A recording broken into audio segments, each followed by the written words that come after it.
2 life sentences without possibility of parole. In other words, a death sentence. One would never be released.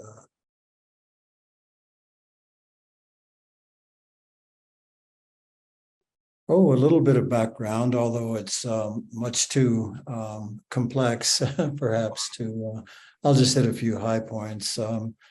According to the government, I spent most of my life from the age of 21 until 55 underground as a clandestine chemist, coming out of the far mountains and deserts every few years to attend university. Somewhere in the had an arrest in 1988 in Mountain View, California. Served 5 years for that one. Got out, went into a Zen monastery as a Zen student. It means robes, meditating up at 4 a.m, this sort of thing, for several years. And then was accepted into Harvard, the Kennedy School of Government, and attended there for another 4 years. Also at Harvard Medical School as a research associate in neurobiology. And according to the government, during this period, arranged yet another clandestine LSD lab. Was seized in 2000.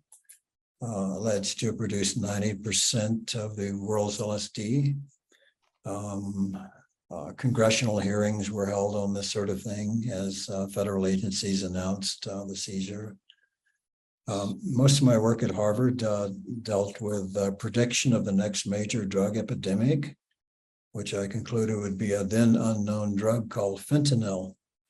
And of course, this was rejected and considered science fiction. But of course, now we have the great tragedy around the world. So in 2019, the Rand Corporation corroborated the early work at Harvard in '96 on the prediction of the fentanyl epidemic. But more serious things, at least in a personal way, occurred in 2000 when I was arrested for the LSD lab and then sentenced to 2 life sentences without possibility of parole. In other words, a death sentence. One would never be released.